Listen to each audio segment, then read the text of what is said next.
بسم اللہ الرحمن الرحیم۔ نمبر 1 اسلامی تاریخ۔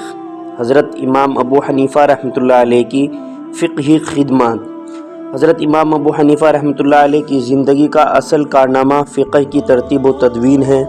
ان کے زمانے میں سینکڑوں نئے اور پیچیدہ مسائل سامنے آئے جن کا حل انہوں نے قرآن و حدیث سے بتایا۔ ان کا اصول ہی تھا مسائل کی تحقیق کرنے میں قرآن، احادیث، اجماع اور اقوال صحابہ سے ہرگز باہر نہ جائے۔ انہوں نے علماء کرام کی ایک کمیٹی تیار کر رکھی تھی جس میں ایک ایک مسئلے پر کئی پہلو سے قرآن و حدیث اور اجماع و قیاس کی روشنی میں غور ہوتا اور ان کا متفقہ فیصلہ لکھ لیا جاتا۔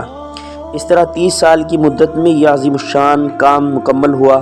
علماء لکھتے ہیں کہ امام ابو حنیفہ رحمۃ اللہ علیہ نے عبادت و معاملات اور دیگر موضوعات سے متعلق تقریباً 12,90,000 مسائل کو حل کر کے امت کے سامنے پیش کیا۔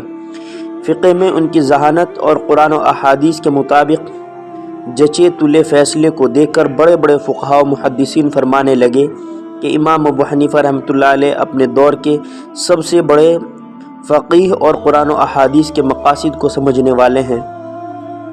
امام شافعی رحمۃ اللہ علیہ فرماتے تھے کہ میں نے امام ابو حنیفہ رحمۃ اللہ علیہ سے بڑا فقیہ کسی کو نہیں دیکھا۔ علم فقہ میں سارے لوگ ان کے محتاج ہیں۔ نمبر 2 حضور صلی اللہ علیہ وسلم کا معجزہ۔ شعر کہا حضرت سفینہ رضی اللہ عنہا کو راستہ بتانا۔ حضرت سفینہ رضی اللہ عنہ فرماتے ہیں کہ ہم سمندر میں سفر کر رہے تھے، اچانک ہماری کشتی ٹوٹ گئی تو میں نے کشتی کا ایک تختہ پکڑ لیا اور اس پر سوار ہو گیا تو تختہ بہتا ہوا ایک گھنے جنگل کے پاس پہنچا جس میں شیر بیٹھا ہوا تھا۔ وہ میری طرف لپکا تو میں نے کہا میں رسول اللہ صلی اللہ علیہ وسلم کا غلام ہوں، تو فوراً شیر نے اپنا سر جھکا دیا اور مجھے اپنے اوپر سوار کر لیا اور پھر مجھے جنگل سے نکال کر راستے پر لا چھوڑا اور دہاڑ ماری۔ میں نے سمجھا کہ مجھے وہ الوداع کہہ رہا ہے۔ نمبر 3 ایک فرض کے بارے میں۔ قرآن شریف میں اللہ تعالیٰ فرماتا ہے اور قربانی کے بعد لوگوں کو اپنا میل کچیل صاف کرنا اور اپنی منتوں یعنی حج کے واجبات کو پورا کرنا چاہیے اور خانہ کعبہ کے طواف کرنا چاہیے۔ خانہ کعبہ کا طواف کرنا چاہیے۔ نمبر 4 ایک سنت کے بارے میں۔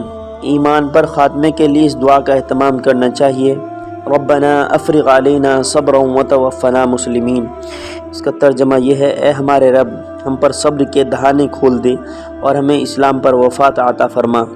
یہ سورہ اعراف کا آیت نمبر 126 کا ترجمہ ہے۔ نمبر 5 ایک اہم عمل کی فضیلت۔ رسول اللہ صلی اللہ علیہ وسلم نے فرمایا صبح اور شام کے وقت 3 مرتبہ قل هو اللہ احد اور قل اعوذ برب الفلق اور قل اعوذ برب الناس پڑھ لیا کرو تو ہر چیز سے تمہاری حفاظت کے لیے کافی ہو جائے گی۔ نمبر 6 ایک گناہ کے بارے میں۔ قرآن شریف میں اللہ تعالیٰ فرماتا ہے جو شخص رحمان یعنی اللہ کی نصیحت سے آنکھیں بند کر لے تو ہم اس پر شیطان مسلط کر دیتے ہیں جو ہر وقت اس کے ساتھ رہتا ہے، اور وہ شیاطین ایسے لوگوں کو سیدھے راستے سے روکتے رہتے ہیں اور وہ یہ سمجھتے ہیں کہ ہم سیدھے راستے پر ہیں۔ یہ سورہ زخرف کا آیت نمبر 36 اور 37 کا ترجمہ ہے۔ نمبر 7 دنیا کے بارے میں۔ قرآن شریف میں اللہ تعالیٰ فرماتا ہے جو شخص اپنے اعمال کے بدلے میں صرف دنیا کے انعام کی خواہش رکھتا ہے تو یہ اس کی نادانی ہے۔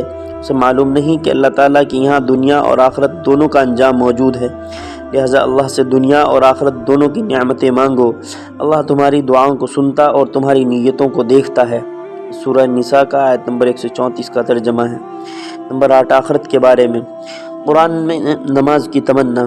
قبر میں نماز کی تمنا۔ رسول اللہ صلی اللہ علیہ وسلم نے فرمایا جب میت کو قبر میں رکھ دیا جاتا ہے تو اس کو سورج غروب ہوتا ہوا دکھائی دیتا ہے، وہ بیٹھ کر آنکھیں ملنے لگتا ہے اور کہتا ہے مجھے نماز پڑھنے دو۔ ابن ماجہ کی حدیث نمبر 4272 کا ترجمہ ہے۔ نمبر 9 طب نبوی سے علاج۔ رسول اللہ صلی اللہ علیہ وسلم نے فرمایا حمام یعنی غسل خانے سے نکلنے کے بعد قدموں کو ٹھنڈے پانی سے دھونا درد سر سے حفاظت کا ذریعہ ہے۔ نمبر 10 نبی پاک صلی اللہ علیہ وسلم کی نصیحت۔ آپ نے فرمایا لا الہ الا اللہ کی گواہی کثرت سے دیتے رہا کرو، اس سے پہلے کہ ایسا وقت آئے کہ تم اس کلمے کو نہ کہہ سکو، یعنی تم کو موت آ جائے۔ اللہ تبارک و تعالی ہم سبھی کو عمل کی توفیق بخشے۔